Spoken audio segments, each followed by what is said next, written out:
And we're live. I blame you, Rachel, because it came from your Twitter. So I'm reading it. I'm I'm just like, you know what? This could be the show. I'll just read every reply, one after the other. It's great. Do it. Oh, you took us live. Oh yeah, we're now live. We're in front of people. Excellent work. That's not sabotage at all on the behalf of Dan there. I don't know what you're talking about. Right. That's all right. I love boobies. I'll talk about them all day. Hey, man. You thought this was gonna do something to me? You thought you could stop me with this, Dan? No. Come on. Oh my not gosh. at all. If anything, keep on, going. son. If anything, keep Come going. on, son. Listen, I love big bajunker wonkers. exactly. Big honking booba is always it's Booby wonderful wooby. Oh. Only the most excellent memes. Welcome, ladies and gentlemen, to episode 280. Is it 5 or 6? 85. 285 of the Planet Destiny podcast. Yeah. One more episode, and we're gonna have. Never mind. That was gonna be another boob joke. It was gonna be a stretch. We're gonna stop it there. Welcome back for another week in the world of Destiny 2. We got quite a few things to talk about this week. We had a pretty big TWAB drop. Talked a lot about some of the things we're going to be getting in Season 15. We got some Vanguard reputation changes coming. We've got some pretty major Grandmaster Nightfall changes coming. All of which we are going to be diving into over the course of this show. But of course, joining us this week, we have a very special guest host who is kind enough to give us some of her time. Rachel, thanks for joining us tonight. Yeah, you're welcome. Thanks for having me. Oh, absolutely. It's fantastic to have you here. And we're looking forward to getting a chance to talk to you. I know you were a little nervous about things, but it's like, this is the most unprofessional and casual show you will ever be a part of. And we're just, Oh wait, we're super professional. psyched to have you along. Yeah, right. Oh, I gotta go. Oh yeah, I gotta go too. So sorry. Listen, if you leave, I'm going back to talking about titties.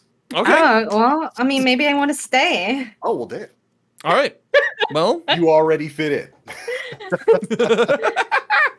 But thanks so much for joining us. It is fantastic to have you here tonight to talk not just about Destiny, but about yourself. We're going to get into all of that kind of stuff. Of course, the leader, be excellent. Yes. You are an excellent lady all around. But for those in the audience who maybe aren't acquainted with you, why don't we take an opportunity to allow you to introduce yourself to the crowd and tell them who you are and what it is you do. Sure. All right. So, hey guys, my name is LoveRachael. I post a lot on Twitter. I stream once in a blue moon. I am the leader and founder of a Destiny 2 clan called Be Excellent. The whole point of the clan is, Guardians being excellent to each other. Yes. Helping Sherpa raids, helping people in PvP. I wanted to create a place where people can come and feel safe and welcome and, do what they love to do, which is, play Destiny, or just game in general. But yeah, that is me.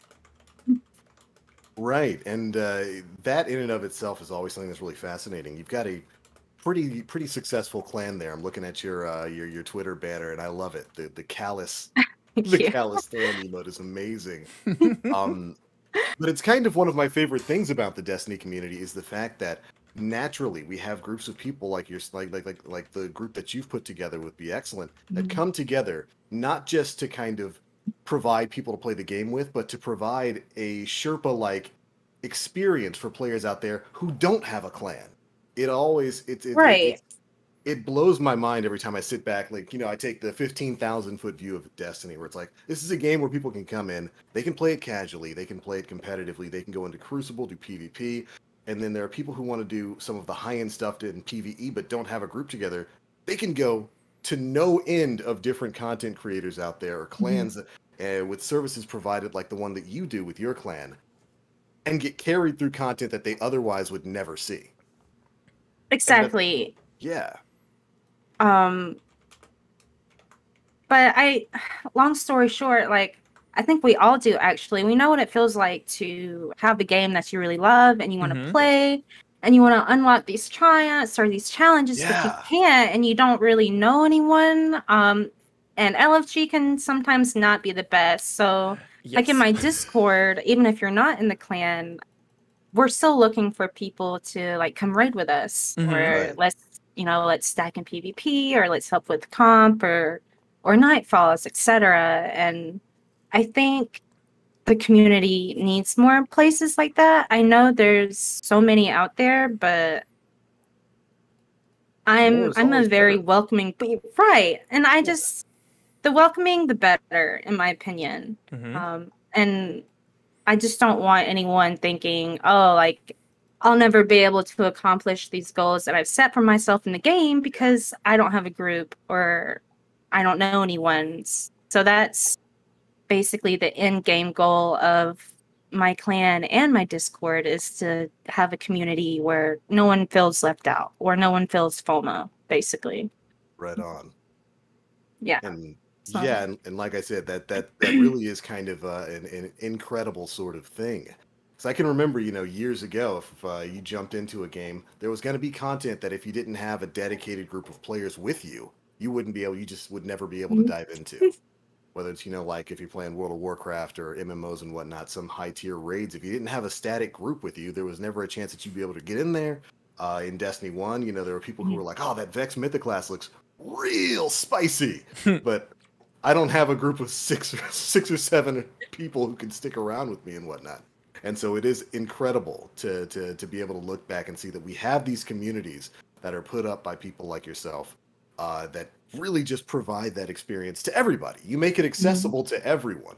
And it's something that I have always really appreciated within the Destiny community. So personally, want to say thanks for that, because I got my oh, first thank raid you. by a That's Sherpa. Yeah. that's very nice to hear, but I don't know. I just want people to play the game and have fun Right and, on. not feel left out. And I think that's really important and sometimes overshadowed. So, I have a question. Sure, I might have an answer.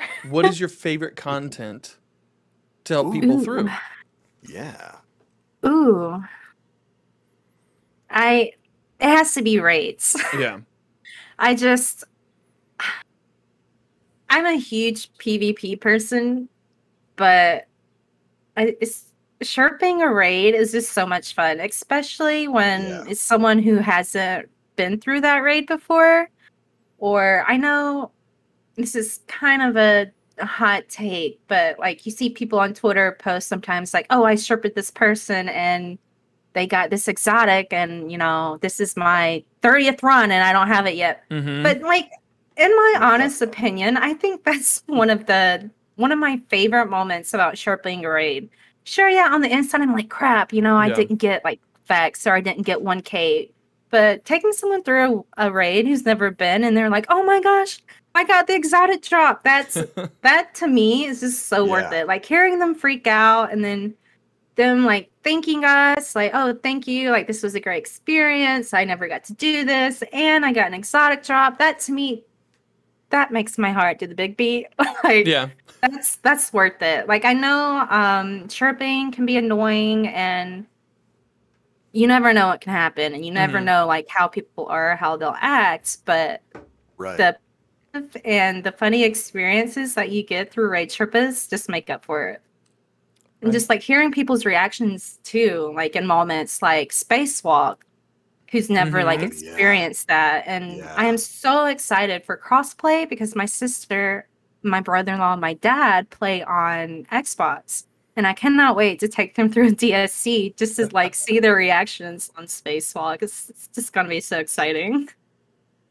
Well, right, and you bring up something really important in that next season, which is starting, I do believe, on the 24th. We are finally getting crossplay in Destiny 2. People who are on Xbox are going to be able to play with people who are on PC, and people who are on PC are going to be able to play with people who are on PlayStation. Everybody's going to have a chance to finally have that united player pool, which I think is really going to be incredible, especially for the Sherpa community, Mm-hmm. as you're going to get access to a group of people who maybe play on a console or play on a platform that's different than the one that you're usually on, who never get the opportunity to raid. So it's gonna be, so if you I'm were so running out of excited. people to Sherpa, it's coming.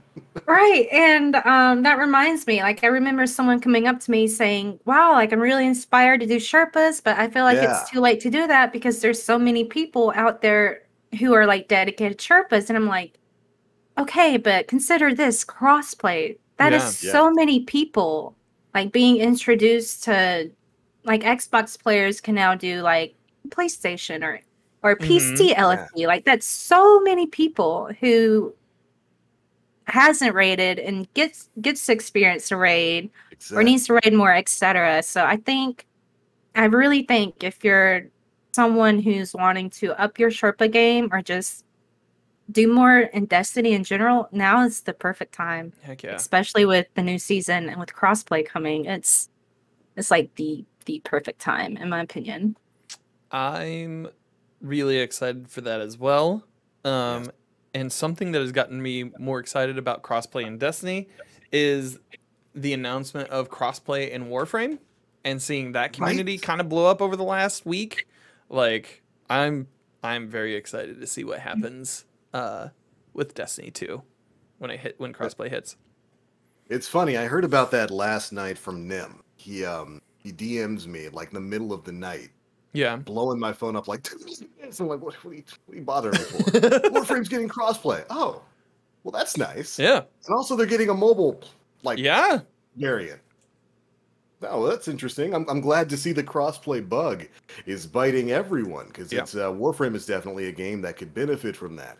And I think that moving into the future, we've been seeing it more and more with a lot of different a lot of different video game franchises out there. But I think moving more and more into the future, that should be the standard. You should Yeah. be able to play on whatever platform you want and Mhm. play with whatever audience you want to play with.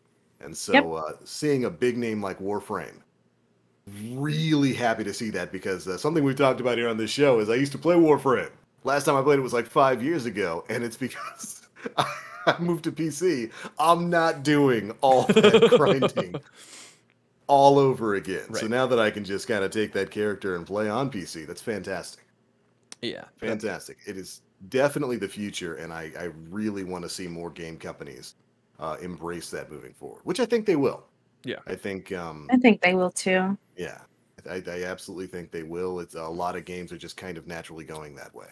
I think Whew. it's one of those things where like, and I mean we found out through the Epic deal that like Yeah. there's I don't think it's a lack of companies wanting to do it. I think it's Yes. maybe on the platforms a little bit. You can just Sony, say Sony. We know. PlayStation. Like to maybe not shake them down as much. Like Yeah.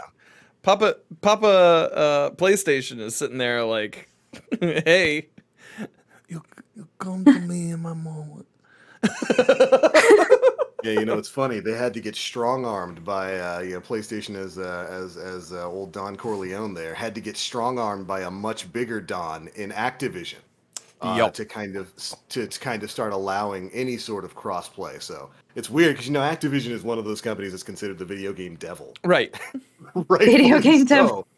But they gave us something good, when they really started pushing for crossplay a generation or two ago with the Call of Duty games.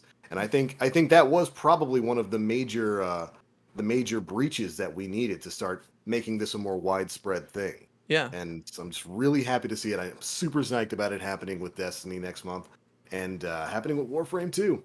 Mm-hmm. Let's see it go. Let's see it expand further. Heck yeah. Thanks, Fortnite. Yeah, can't forget Fortnite, the game that was supposed to be a survival game, by the way. So Rachel, obviously, a big topic of conversation we're having here is about Sherping and all that kind of stuff. Mhm. How did you get into that? How did you get your start in Sherping people and putting together this entire clan? Well, funny story. Last year, I ended up. So Pyro Gaming ended up making a tweet about, "Hey, I need someone to help me Sherpa this raid," and I had never quote unquote Sherpa'd before that. I've raided with people, but I didn't really consider it, me Sherping them.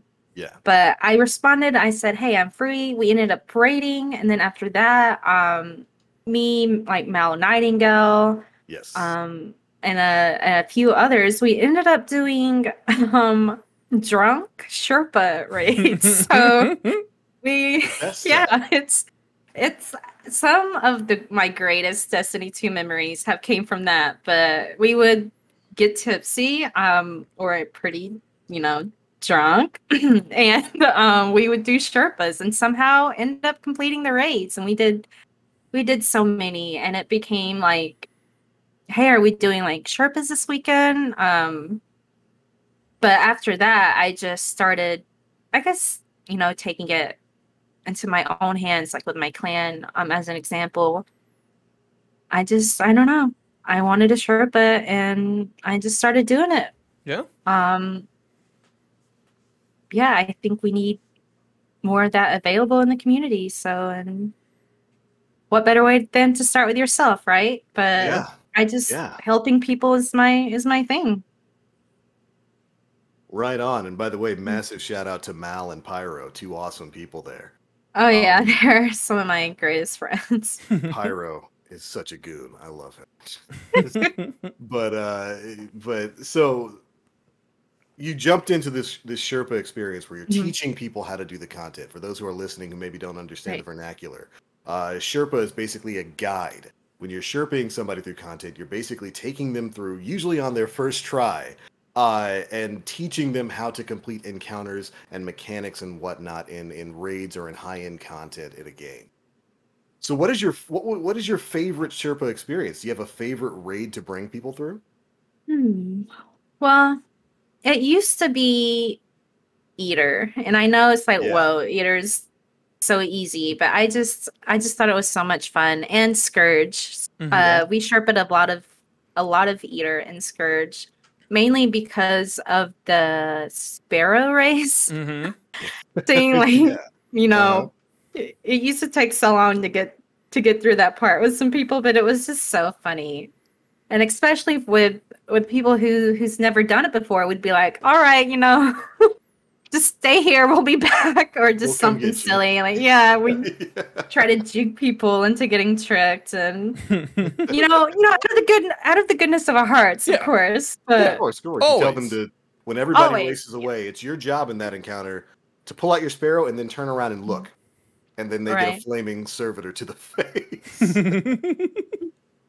But recently, I think Vaults of Glass has been one of my favorites because it's nice having people come in, and you always have that like couple minutes of D1 nostalgia, and they're like, oh, I haven't done this since D1, and it's a great feeling. As I think a veteran Destiny player, helping people through their first Vault of Glass kind of feels like,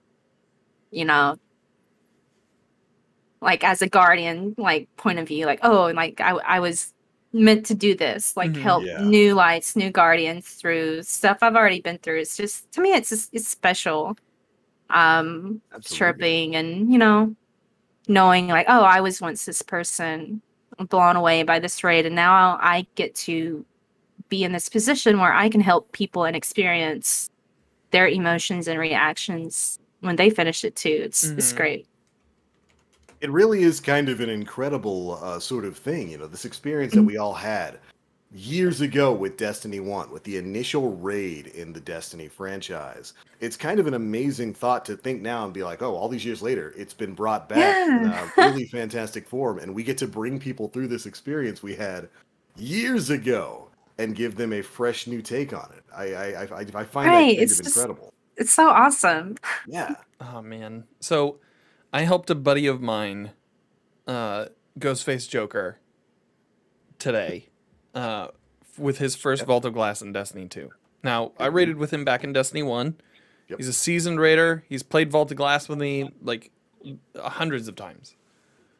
He is also known as the one person who, if I bring him into a raid for the first time in Destiny 2, will get the raid exotic immediately. Of course. Guess what happened today? He got the raid exotic. Yes. I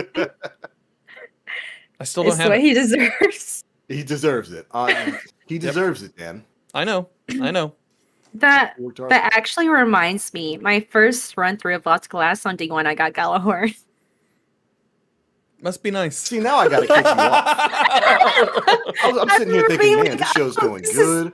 Rachael's interesting. I like her. Now we got to get out of here. Entertaining. Now I got to boot you off. It's funny because I was playing with some old friends that I had met playing Halo, and I was just like, "Oh, I got this rocket launcher, cool!" And they're like, "Oh my gosh, that's Galahorn!" And they were all freaking out, and it was just so funny because I was just so like nonchalant, like not even like, oh, "Okay." It's an exotic. It's an exotic heavy. Who would ever use a heavy for their exotic? Ridiculous. By the way, all you D2 babies, those were famous last words that a lot of us veteran guardians said early on in D1. Yep. Oops. Oopsie.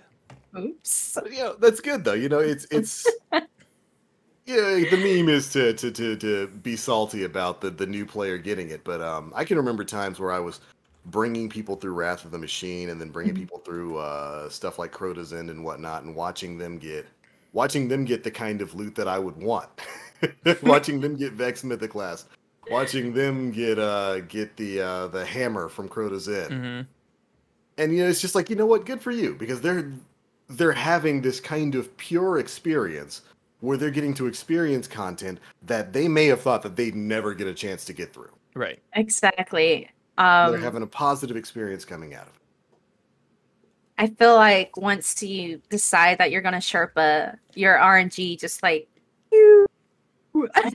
goes down. It's just the life of a Destiny raid Sherpa. I think is you get you get blessed by watching all these awesome reactions that people get, but unfortunately our RNG decreases. Hey. You're the I was gonna say you're the Red Skull in Endgame. You're leading other people to the stone. You're leading other people to a treasure you can't attain. Yeah. Rest in peace. Get a tore up cloak. Ridiculous. All right. Right, but there's a beauty in that. I love taking people through content and watching them complete it for the first time. Some of my fondest memories from D1 are Sherping people through like King's Fall and Wrath and stuff like that, just to let them get to the end and see what they get. It's good stuff, and it's something I'm looking forward to seeing expand next month again when crossplay goes live. It's gonna be so wild. I have no words for like how excited I am. Yeah. Well, my mind is like, that is so many new people to help. Yeah. Right? Yeah. So it seems we'll be getting, according to the TWAB from this week, it seems we'll be getting some more information on that very soon. Because as August 24th approaches, they're going to be obviously talking about some things. And at the end of the TWAB, DMG says, hey, we have some sandbox details and crossplay to cover between now and then. So we'll be finding out very soon when crossplay goes live, how it will work. If it's like just tied to your account and you don't need to do anything with it, or there's something to opt into. We'll just have to see. I'd imagine. Curious. Oh, go ahead. No, go ahead. You.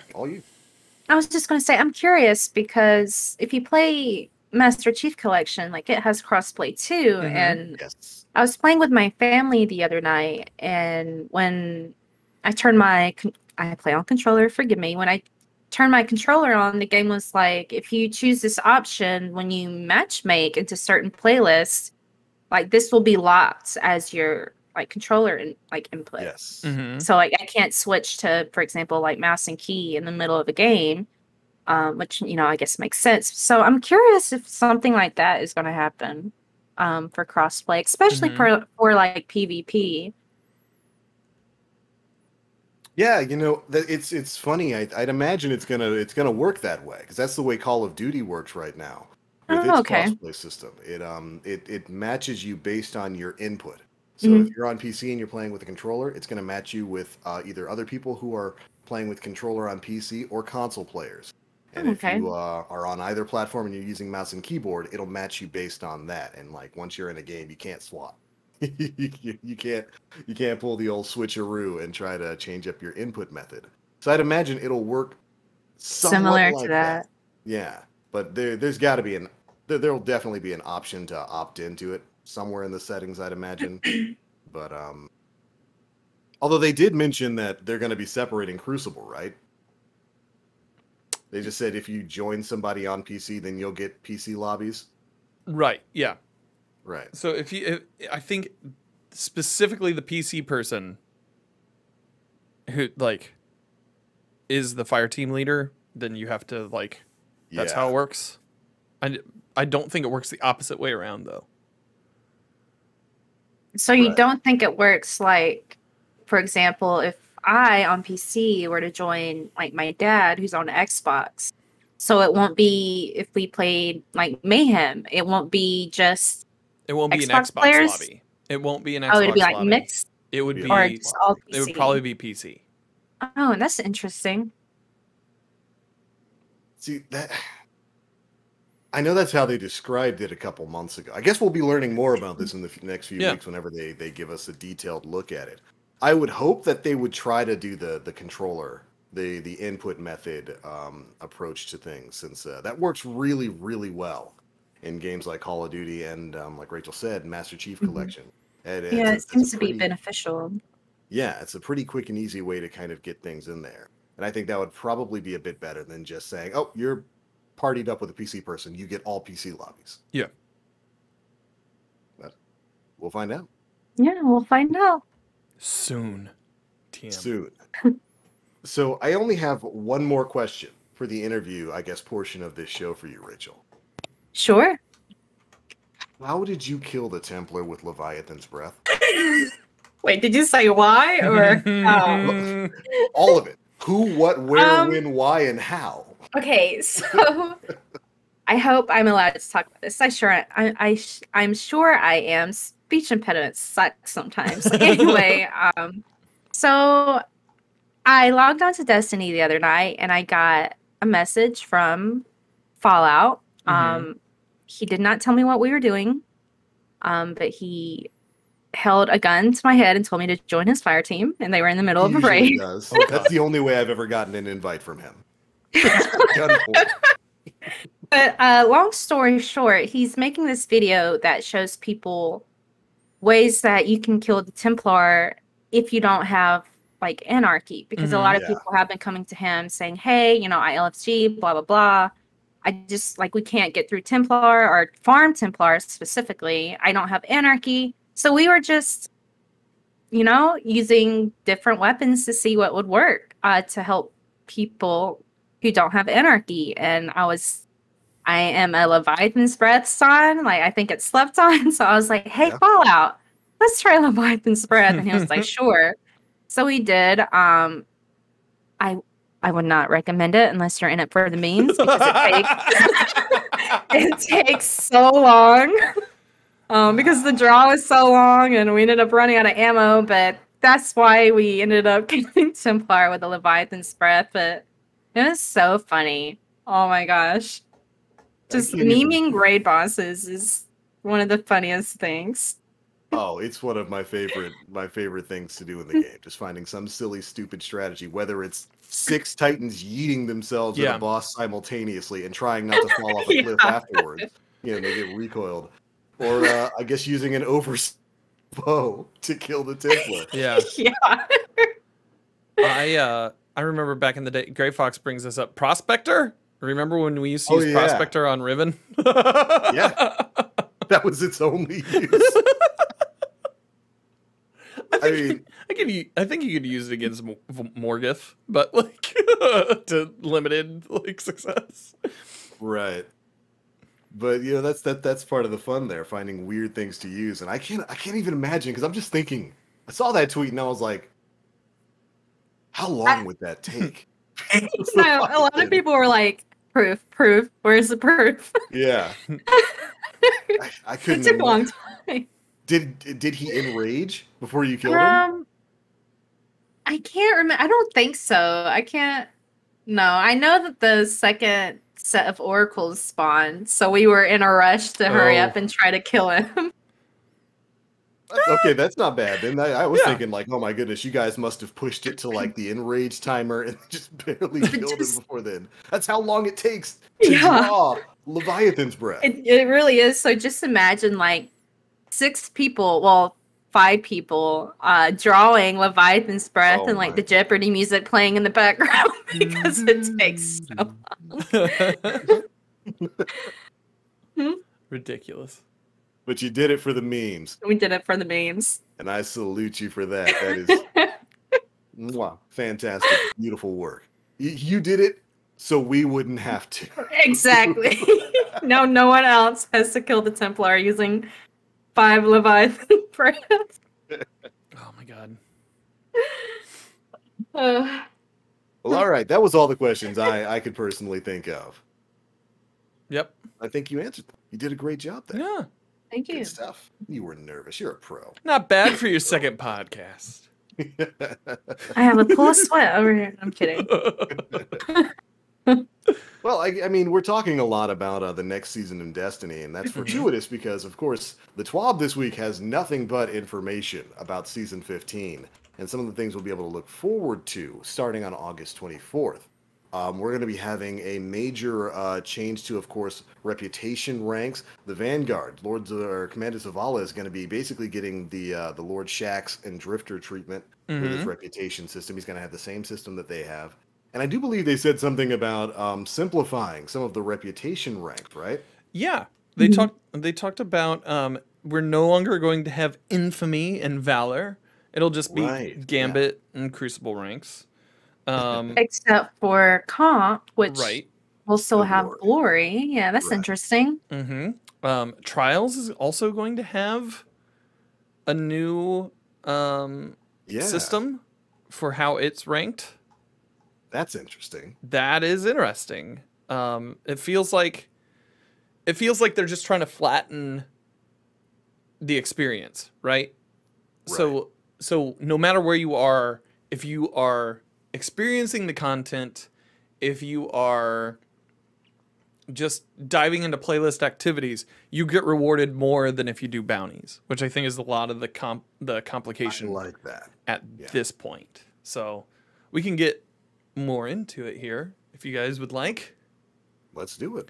All right. So in Season 15, ritual reputation systems on Lord Shax, the Drifter, and Commander Zavala will be known as Crucible, Gambit, and Vanguard ranks. The names Infamy and Valor will be retired. Glory will continue to live as our competitive Crucible reputation system, as Rachel so said. We are also introducing Trials ranks in Season 15. More about that in a future TWAB. We're rebalancing all ranking systems to have similar progression times. Our goal is to let players reset Vanguard, Crucible, and Gambit ranks slightly faster on average than Valor currently allows. There will no longer be ritual-specific rules that impede progress. We are removing win streak bonuses in exchange for activity streak bonuses. Reputation bonus weeks have been standardized to 2 times multipliers when active, and bounties will no longer provide reputations as rewards, but primarily focus on experience. That's a lot of changes, that, a couple of which I think are really, really interesting. I'm glad that they're simplifying the reputation system. I think they're kind of taking it back to the way it was. Might have been, what, pre-Forsaken, when it was just like, you didn't have Brave 1, 2, 3, Guardian 1, 2, 3, and all that kind of stuff. It was just like, you're in the Brave category, then you're in Guardian, or however that worked. Right. So on one hand, they're kind of simplifying things back to that. I like that they're that Commander Zavala is finally joining the joining the Crucible and Gambit in terms of like a unified system. Yeah, that's good. But what really is interesting to me is the fact that they are going to be changing the multipliers that you get for completing certain activities and focusing the EXP that you get on activities, or at least the reputation points that you get on activities, to the completion of those activities themselves, rather than focusing that on bounties. I think that is a fantastic change. People, bounties are easy enough to complete and whatnot, but you really should be getting the lion's share of your reputation by just staying in whatever playlist you want to play. Right. And so, in particular, when it comes to doing strikes, they're adding in this this strike bonus that you'll get as long as you stay in the strike playlist. The more you complete, the bigger the bonus that you get, and that's so much better. It's so much better than having to I go back to agree. the tower and grab bounty.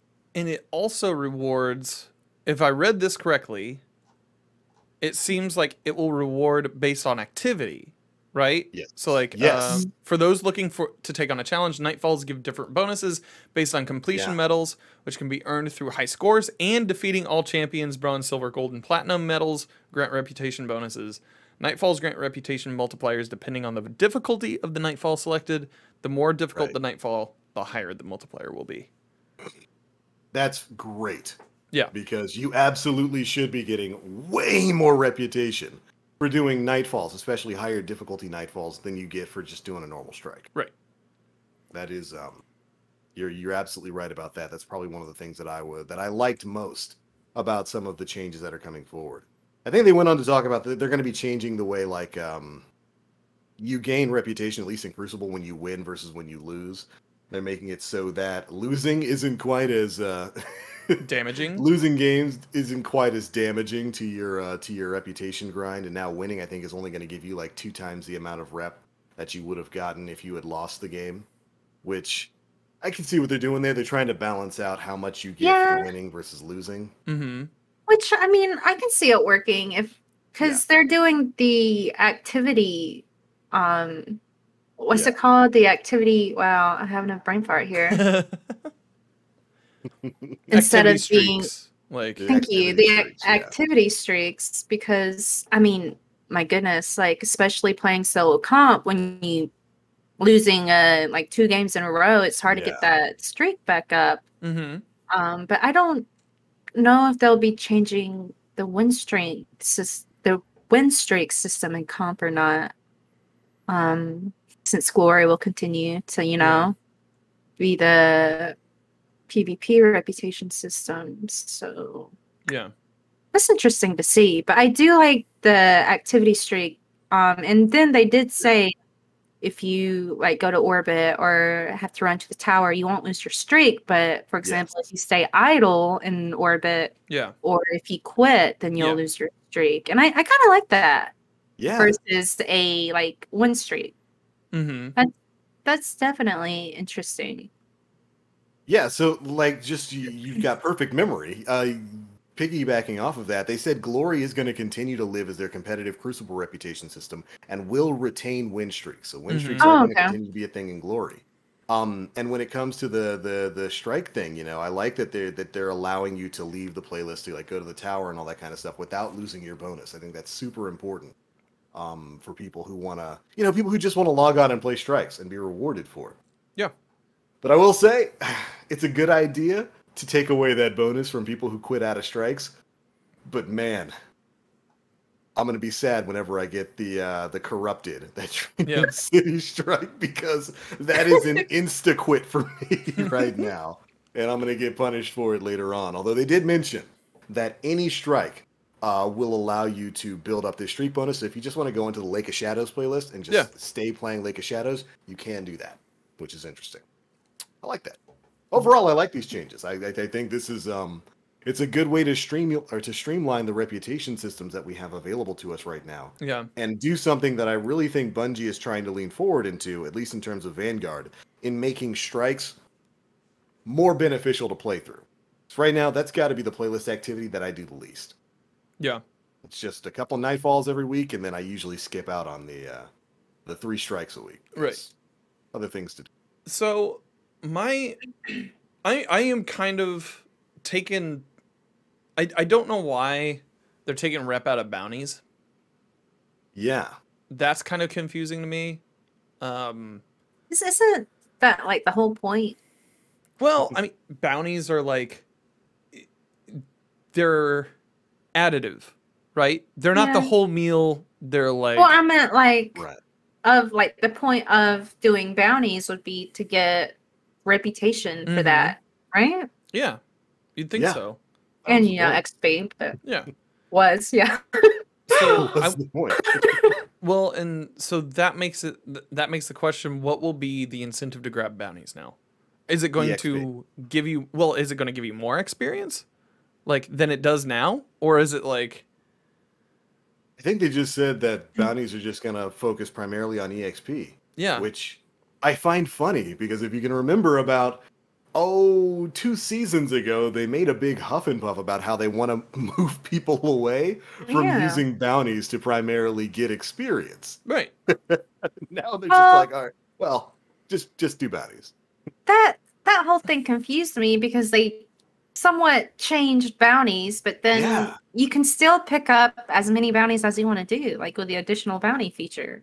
Exactly. And bounties aren't going to change much for me because if you're someone who plays like I do, and Yeah. I said earlier, I play a lot of PvP. I just like tunnel vision, go to the tower, go directly to shacks, Yep. pick up as many like PvP bounties until I can't hold them anymore.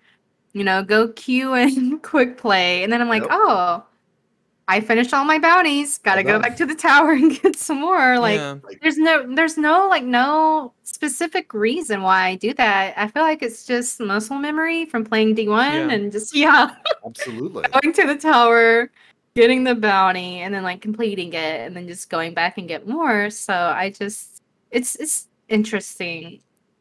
It's just I kind of feel like oh, go ahead. no, I was just gonna say I feel like bounties could they could be tweaked and, you know, have more incentive for people to do them because I play with people who they don't go get Right. bounties Exactly. after Yeah. they finish the pinnacle. They're like, no, what's the point? So like it's kind of equal on both sides, I guess. People who don't do bounties, and then there's people like me who just have no reason to pick them up, but I just do it anyway because it's like a habit. Yeah. Right. I don't even know if that makes sense, but yeah. No, Mhm. it makes perfect sense. I It's just a thing you do. Yeah. That's what I do. I'd never stop to think about why I'm picking up bounties, but No. sure enough, when I get on to play for the day, I head to Zavala, I head to Banshee, I head to Shaxx, I pick up all the bounties they've got, and then I go run activities. yeah. Yeah. It just feels curious to me after making like a move after making like an upgrade to the bounty system where you can grab them from your phone or a mobile device. hmm Like Yeah. to Yeah. then de-incentivize people to grab them based on reputation for Yes. for the people that they're for. I could see like reducing the reputation maybe, but I don't know, like stripping it out entirely is kind of sits weird with me. I don't know. And so I guess before we move on from this point, I kind of want to hear from both of you all. So what would you do to revitalize bounties then? 'Cause the way it's looking right now is they're just going to be Ooh. purely EXP moving forward. Yeah. Which may or may not be really worthwhile, especially, you know, to the people who have already reached, say, season rank 100, which isn't hard to get to within No. the first week or two of a season. What would you change to on bounties to make them more worthwhile? You know, more worth you actually picking them up every time you go into the tower. I would That's add a good question. upgrade mats. Upgrade mats? Add upgrade mats to them. I think like Gray Fox was like, I hope more mats would be nice. I Yeah. think that that's probably the way to go, especially when it comes to like just enhancement cores, things along those lines. Like the difficulty of whatever the bounty is should Yeah. reflect in maybe what it gives you for upgrading your gear. I like that. Yeah. Like for That's- example, the ghosts, you can equip mods that lets you get like Yeah. upgrade modules and or glimmer, etc. from strikes or PvP matches, like whatever you want to do. If bounties had something like that, like I would grind the heck out of some Mhm. PvP bounties if they gave Right? me like an upgrade module or something, Yeah. you know? Yeah. Like Well, but and Dan is right. After you reach rank 100, like why? Like, you Yeah. know, why get the bounty? Or instead of you getting, I don't know, I'm just like speaking out into the air here, but Mhm. like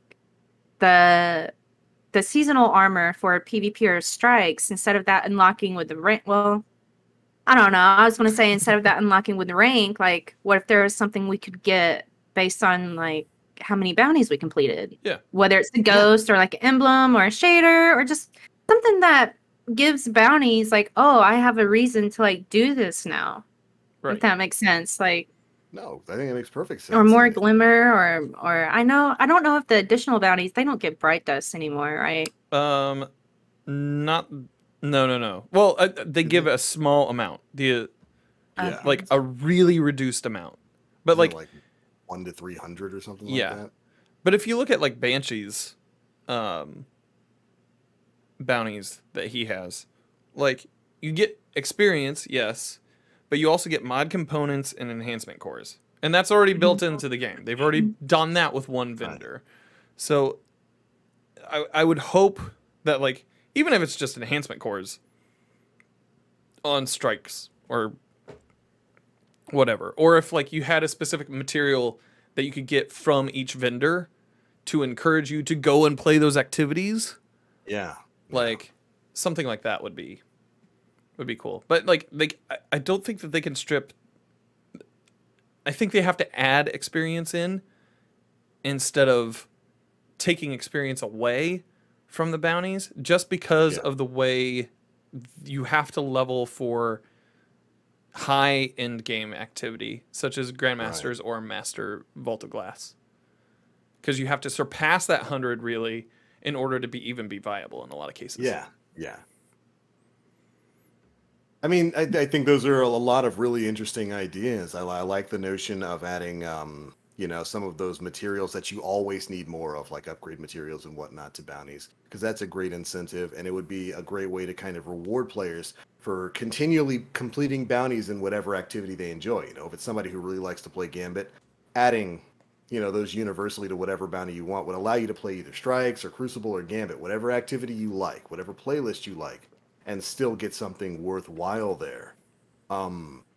But I think, moving forward, they're probably going to have to do something, because just EXP alone, I don't think is going to be a worthy enough reason now that we're divorcing it from reputation, which, at least reputation was tied to getting certain specific playlist rewards. You could get Vanguard weapons and armor, or Crucible weapons and armor by getting a rank up with your reputation. So I if they're going to be revamping the system moving forward, I think they should probably look at maybe making giving an additional reward or so to the different playlist bounties you can. But I mean,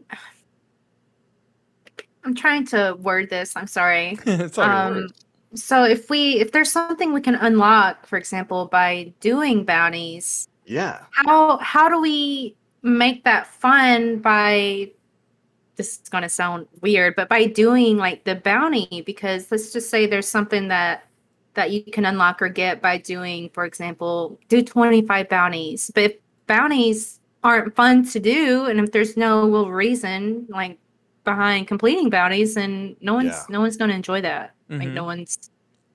So I don't know. Like, this is a really good conversation. I wish bounties had more incentive. I think that's just the basis of. Yeah. I still. Because I like doing them. I still grab them all from the app. I just grab. I go. Wait, hold on a second, guys. Don't go anywhere. And I just watch my glimmer go down and down and down and down and down. Yeah. While I grab all those bounties, but the trade. Yeah. So it goes. We also had.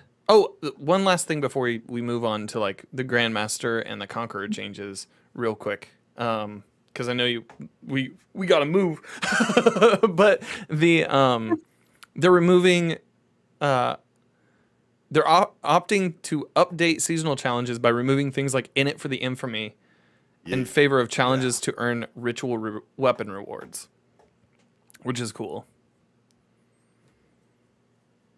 I'll take it. Yeah. I mean, I think it was interesting that they specifically picked a Gambit one. Because probably the one nobody's completing. Right. I think. Yeah, I don't play a whole lot of Gambit. What is? Yeah. Can you like refresh my mind on what? In It for the Infamy is like 18 ranks of Gambit, and they normally do it around like week 8, or they have in like the past couple seasons, and it's like, and it's not retroactive. Not.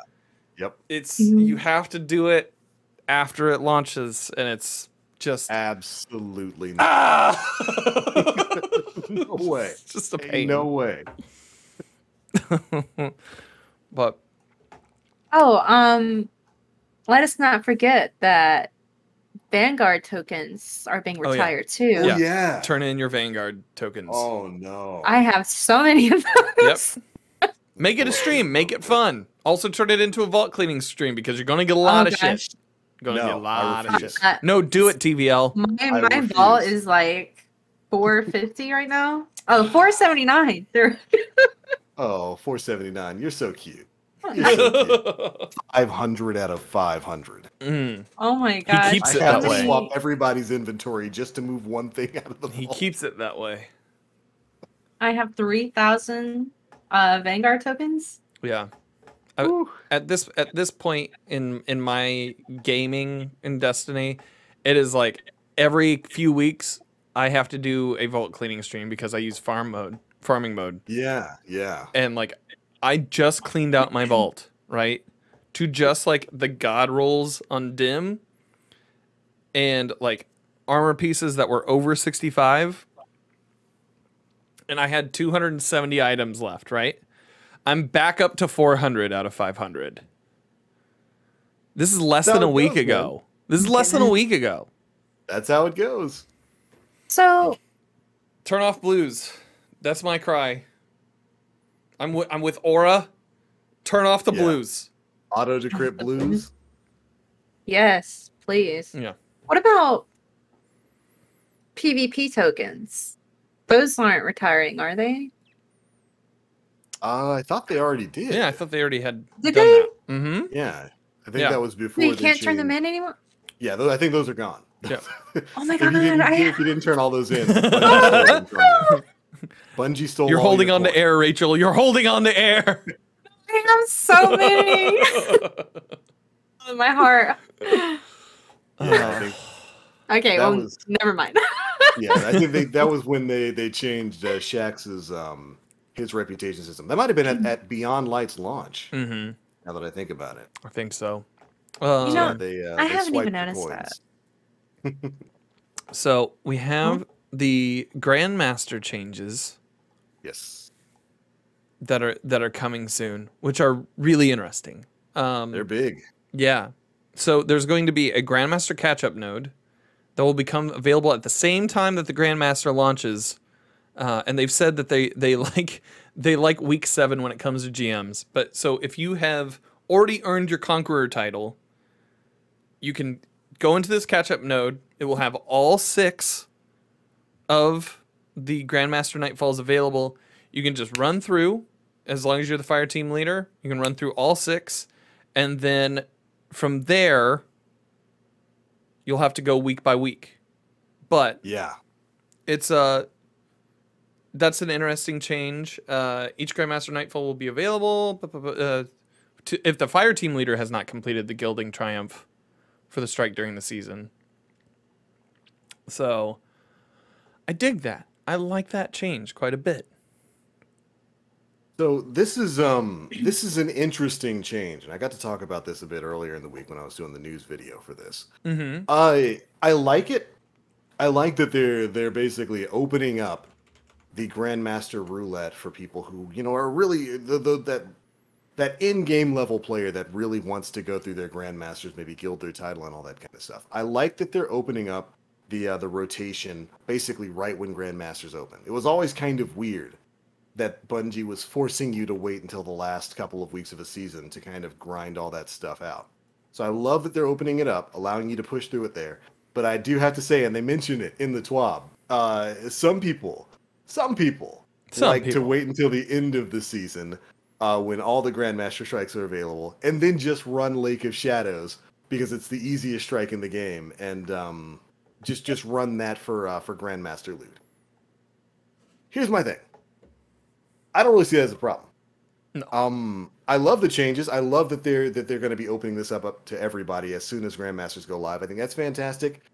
The second half of that is, of course, taking away that rotation after you've run all the Grandmaster strikes once, and then you have to wait on a weekly basis. I don't like that. And I don't like that because they're only doing it to keep people from grinding Lake of Shadows over and over again and grinding up Adept Nightfall rewards. Right. My argument is, why are you stopping people who grinded all the way into the in-game power levels to play this one specific activity from playing this one specific activity and getting the rewards?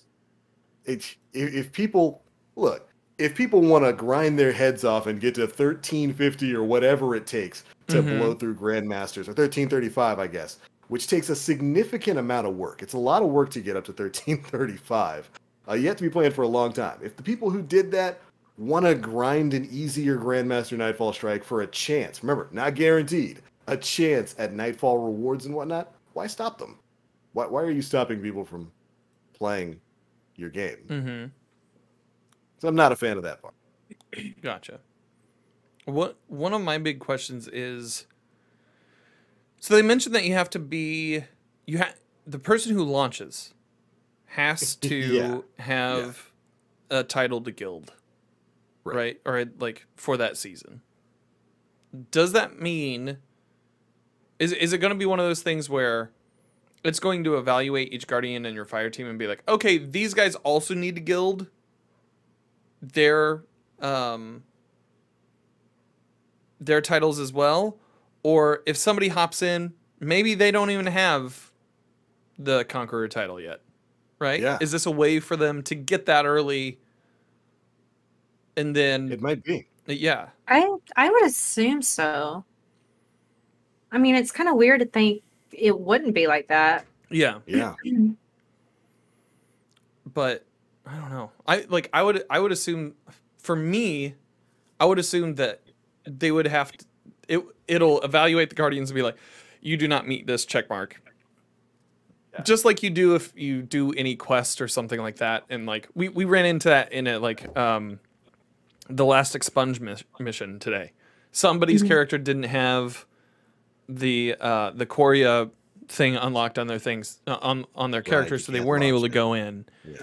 And so it wouldn't surprise me if they do that, just historically based on what they've done in the past. But well, I think the difference is that's because of a quest, right? And then this is going to be like a catch-up node. So I visualize it as like opening up strikes and just choosing the node. So I don't think it would detect people like, oh, you don't have access to this activity unless you don't need Gilded Conqueror, because it says only the fire team leader blah blah blah can start it.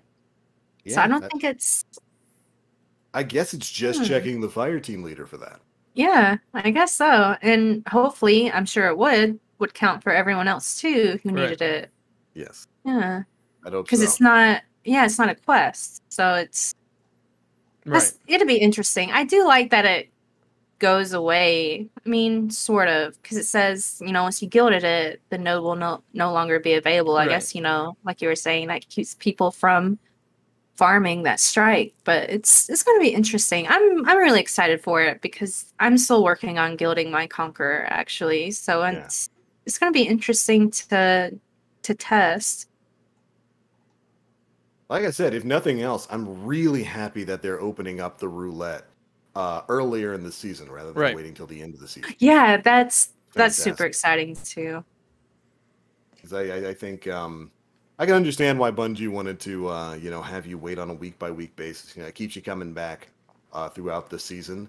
But I think opening it up to just for the people out there who are really looking to gild their Grandmaster and that kind of stuff. As soon as Grandmasters go live, you can start picking your strikes and knock them off the checklist. I think that's a good decision moving forward. Really excited. Right. So I don't know. I think there's a lot of really good changes in here. Some very confusing ones, but a lot of really good stuff in here. I think we've got a lot to look forward to in season 15. Bungie's going to be making quite a few quality of life changes that I'm really looking forward to testing. Mm-hmm. Yeah, good stuff. I think it's going to be really good. I have a really good feeling, and I don't know, like I mentioned earlier, if anyone who's wanting to Sherpa or just get back in the game in general, I think now is a good time. Mm-hmm. Absolutely agreed. I think there couldn't be a better time to jump into Destiny than pretty much right now. There's Yeah. a bunch of stuff for Right. people to do. Right. Well, all right. Was that it for the news? That was it for the news. And Oh, right on. we do have one I said one question Let's do it. comes from the king of questions himself, Ah, yes. Gray Fox 2K30. And I think it's a good question, especially for those of us who are here sitting at this proverbial round table. I don't know why I'm vamping this. Anyways, Gray I Fox, dig it. Keep it up. thank you. In a past life, I was a professional wrestler. Not a good one, but I was a professional. I believe it. With 7 years of Destiny approaching here soon in September, has the franchise as a whole grown with you and your gaming tastes? And I'm going to add, and how have your gaming tastes changed? Ooh, Ooh. It's a patrician question. That's fancy, this Gray is Fox. good. Rach, why don't we start with you? Oh, perfect. All right, so let's see. How has my gaming taste changed over 7 years with Destiny? And has Destiny grown with you? Yes. I don't know how to come at this question because there's so many different ways I feel like you can answer this, but Yeah. as an example, I only played with like my clan, which was a mix of family and friends in Destiny 1. I didn't do Sherpas. I wasn't really involved with the community. We just kind of did our own thing, and I feel like the more I played Destiny over the last 7 years, it has introduced me not only to more like gaming aspects of it, but it's introduced me to more people. And eventually I came to Twitter, and oh my goodness, like the Destiny community on Twitter is so huge. But what's changed for me is like how I get to experience more in this game now, since that it's grown. And I feel like, I don't know the numbers exactly, I could be wrong, but I feel like more people play Destiny 2 than they did Destiny 1. I know, I know a pretty good handful of people who are like, oh, I never played D1, but blah blah blah, I really love Destiny 2. So I think the game has improved socially for me. I still play pretty much every day or every other day. I play D1 like that. I know a lot of people say that D1 was better, but I think Destiny 2 now is the best that it has been. Yeah, absolutely. Yeah, I think it has grown a lot, and I think obviously, reading the last TWAB and knowing what's coming in the next couple of seasons, it's just going to continue to grow. And I think they're really trying to cater to how people game and how they like to game, and that's really important. And I know sometimes people can say, oh, well, they say they're listening, but we're not seeing this and that. But there's really so much that's going on. Like with the TWAB, you're reading it and it's all these changes are coming. So I feel if all we need is a little bit of patience, and I can honestly see this game reaching those levels and reaching the expectations of what we want, like as players. And that's why I say now is the best time to, in my opinion, to get back into Destiny 2, because it's just they're trying their best IMO to cater to us. And I think it's the best that it's been in a while. I hope that's the kind of answer you were looking for. But yeah, Yeah. No, I would absolutely agree. I think several of the things you said are pretty much right on the money.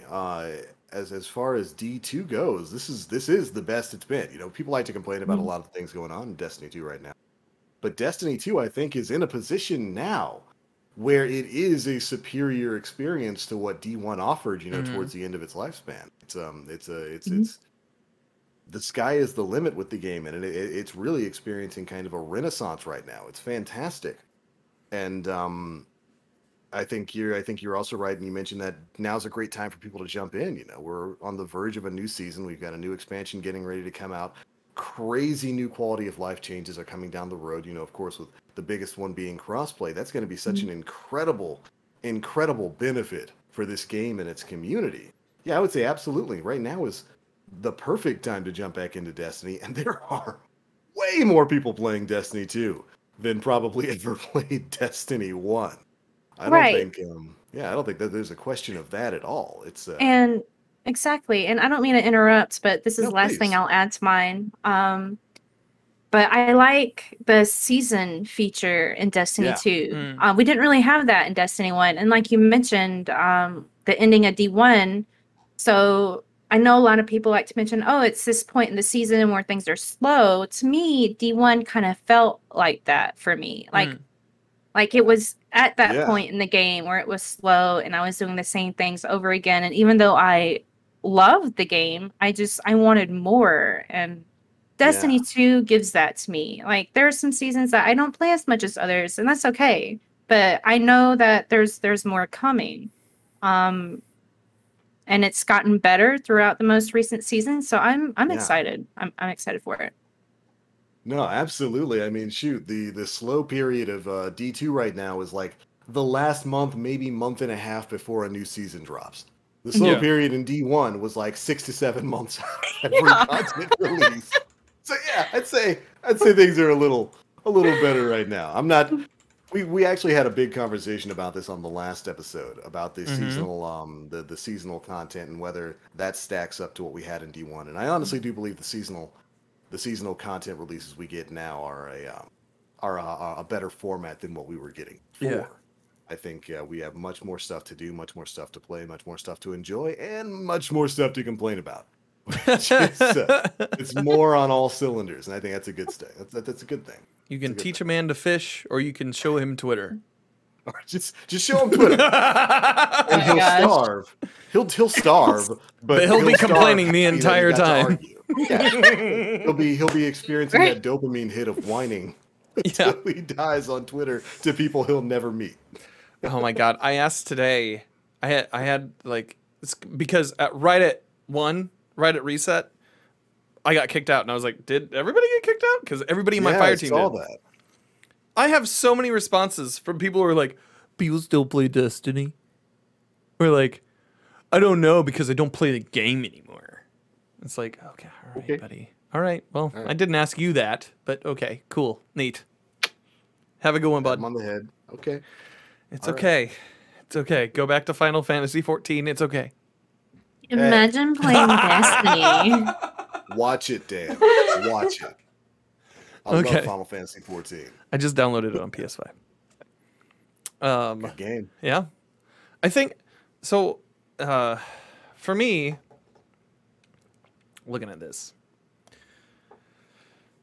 I feel like Destiny as a franchise introduced me to several tropes from games that I hadn't experienced previously. It was really my first like first person shooter in a lot of ways. And Wow. like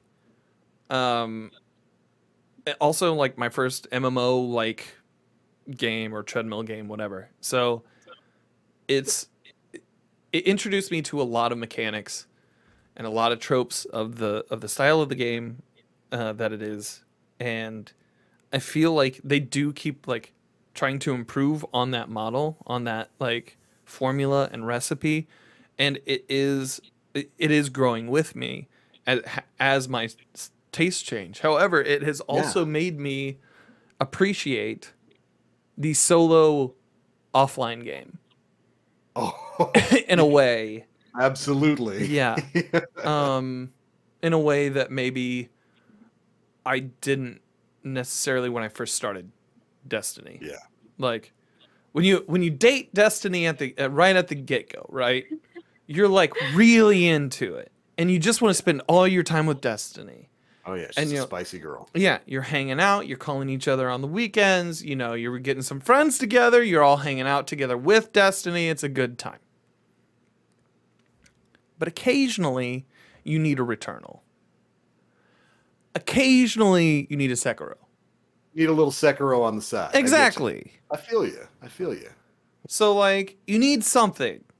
Something that isn't always online. Or, like, yeah, I don't know. It's made me appreciate the breaks that I've taken from it. Yeah. And when I come back, it's still good. It's still good. So Exactly. yeah. And there's usually new stuff to do. Yeah. Right. Breaks are some of the best things you can do for yourself and for one of your favorite games. I know. Do I take them? Not, you know. No. Do I take my own advice? No. Wonderful. Do I take them? No, I don't have time to take breaks. Yeah, I was like responding to a tweet earlier, and I said, you know, I try to play another game, and I play it for like an hour, and then I start twitching, and my body's like, Destiny 2? You want to play some Destiny 2? Think there are bounties not being done right now. Oh my god. Do you want to spend hours queuing in Crucible for absolutely no reason? Why, yes, And I'm like, I do. That sounds great, actually. Gray Fox. Sometimes Cloud comes along and he's calling and he wants to grab drinks afterward and like whole thing. Listen, yeah, you gotta do what you gotta do. Mm-hmm. No, I pretty much agree. I think the franchise has definitely evolved over the past 7 years, and in a lot of good ways. I think there's been a lot of lessons that Bungie's learned. A few of them they've had to relearn, like the whole sunsetting thing. Right. But I think ultimately Destiny hasn't just grown along with my gaming taste. I think it's shaped a lot of. Yeah. I notice it's basically taken over the mantle of King of the Looter from franchises like Borderlands and Diablo, and has really kind of become the leader in that kind of group. And I notice that I look for qualities that I have in Destiny in other games. I mean, I've spent no small amount of time on this show talking about stuff like The Division, Outriders, Borderlands, and all these kind of things. Like, Destiny, Bungie figured out a really smart problem to the way loot works in their system, or the way boss mechanics can work, or abilities can work, that could really fit into some of these other things. So I would say, yeah, Destiny hasn't just grown along with my gaming taste. It has in large part shaped them. And thank you. Yeah. Oh my gosh, I feel like I could shout. Please do.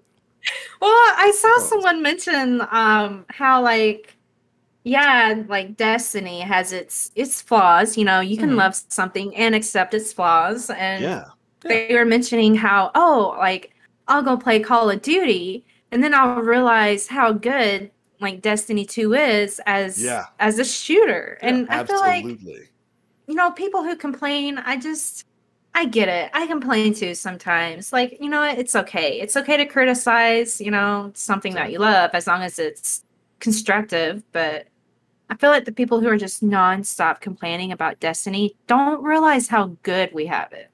Like, right. If you're playing other games and in the back of your mind you're thinking, this doesn't feel like Destiny, like this just doesn't feel good to me, then stop complaining. Yeah. Go play Destiny. Just go play Destiny. Shh. I've been playing a lot of Borderlands 3 lately and having a really good time with it. But there are things in there that I'm just like, okay, they got this from Destiny. Like, yeah. There's a few things in there that they get, like, they have seeded the soil for the future of the looter shooter, or the schluter genre. Yeah, absolutely. Yeah. I think there are a lot of lessons that a lot of other companies out there could learn from the way Bungie has handled a lot of the things in Destiny. And, Borderlands is one of the companies that seems to kind of learn from that. Hopefully Blizzard will be too, with, the newest Diablo getting ready to come out. Yeah. Because there have been some games that ignored the lessons that Bungie showcased. Oh, like Division, we call and those Outriders, games Anthem. or Anthem. We call those games Anthem. Okay. Oh, yeah. Oh, wait. And so, that was a game? That was a game. I thought it was a rubber band simulator. Yeah, except it keeps backfiring. It's like when you go to fire the rubber band, but you miss the torque and it fires back at you. That was Anthem. Yeah. I do want to say one last thing, and I'll be super quick, I promise. So in Halo Infinite, they're introducing, well, I think Halo 5 had seasons. I didn't really play much of Halo 5. Anyway, yes. What I'm stoked about is in Infinite, they said you can go back to previous seasons and still unlock, the loot, etc. Yeah. I would love it if we got something like that in Destiny 2. There's some seasons I didn't play like as much as I'm playing the current season, but there's still ornaments or armor, etc. that I want from those past seasons. But yeah, that's it. If we got that, I would be so stoked. Yeah, I think that would be fantastic because there's a lot of cool stuff that pops up on the season tracks. It's a great source of resources and bright dust and all that kind of stuff. But there's also the ornaments and like some of the seasonal exclusive weapons that pop up on there. That would be some cool. of the armor is so good, and it would just be so awesome to be able to require that. Maybe that's something that Bungie could look at, as feedback in the future and figuring out some kind of extended reward track, like like they have with seasonal triumphs right now, where like if you missed one or two of them from previous seasons, you can go back and complete certain universal ones. Hopefully that's the thing that they can look at in the future, because I'm 100% on board with you there. Oh, me too. It's exciting. Yeah, a lot of cool stuff. Well, all right, was that it for the questions, Dan? That was it. Well, right on. I do believe that brings us to the end of episode 285 of the Planet Destiny podcast. Thank you all so much for tuning in this week. This one has been a lot of fun, and that is majorly thanks to our special guest host, LoveRachael. We love you, Rachel. Thanks so much for joining us. Love you guys. Thank y'all for having me here. Oh, no, it was amazing having you. You're a natural. You were great at this. It was a lot of fun. I love talking about Destiny. There's so much to love. Video games in general, yeah. We should have you back and talk about more video games, other stuff, see what else you get to play. Yep. Oh, heck yeah. But before we get on out of here, of course, we like to give our guests an opportunity to let everybody know where they can be found all across the internet. So if you would please, the floor is yours, Rachel. All right. So if you're on Twitter, you can find me. I am the same as my Twitch name, LoveRachael, except the L in Rachel is actually an I. I don't know if I can type that in chat or. Oh my god! But, we'll explain later. Just keep going. Yeah,